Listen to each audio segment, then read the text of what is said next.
Listen to the sound of this.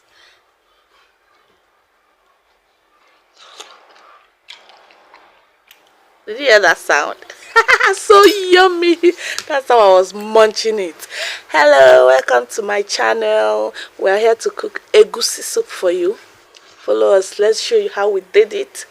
This is what we'll be using for this soup. We're going to be using bitter leaf as our vegetable. This is red oil. This is ofo. This is seasoning cube. This is crayfish, pepper, uziza, and ukbe. And here is our stock and protein. I'll be using fresh fish, that's ice fish and meat. You can use any protein of your choice. This is egusi, and that's all. I always like to mix my egusi with something, obono or ofo or aparata or anything. You can, if you feel like cooking your own without adding anything, you're still free. But I'm here to take you how to cook egusi without frying it. So let's go. You put your egusi inside the pot, because I want this egusi to done very well. I don't like getting that raw taste of egusi in my soup, so I have to cook it this way. I add it some water, stir it for some time, and then put it on fire, allow it to cook. I'm going to cook this very well. Look at this. So I'm going to add more water to this so that it can cook to the extent I want. Other things that I need to cook with this is my bitter leaf, and I'll add oil. This is because bitter leaf gives soup this wonderful taste when you allow it to cook for a bit longer time. So I'll add my red oil, add my bitter leaf, and season it a bit. Be careful how you season this. You know, egusi doesn't like too much salt. Any slightest mistake, salt will come out too much in your soup, which is not good. So you cover and allow to cook. While it's cooking, you monitor it every now and then. There's something I want you to know. Egusi is not a healthy soup. Know it. Especially for someone who is hypertensive.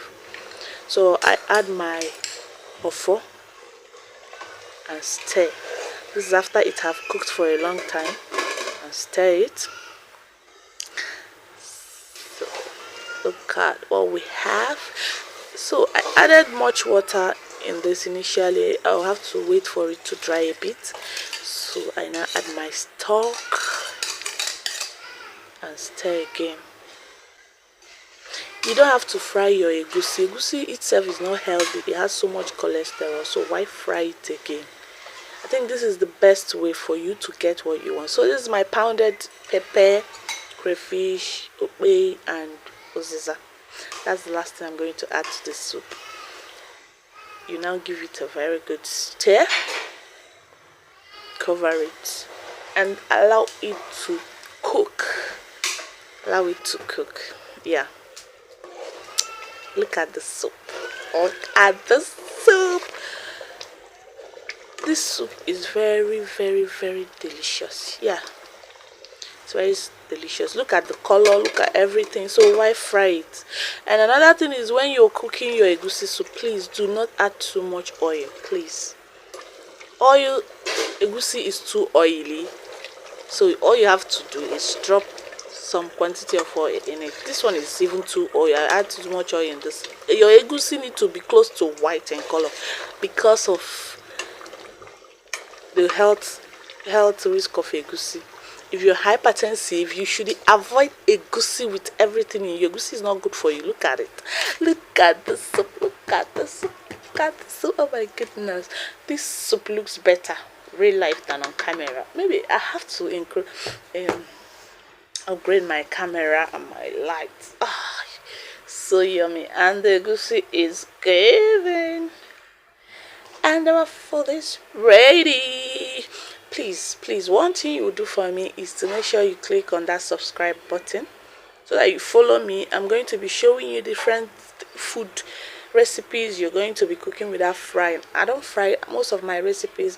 I don't fry them, and I think it's better for you, it's healthier for you than to fry whatever you're cooking. Look at the soup, so yummy, so yummy. Thank you for watching.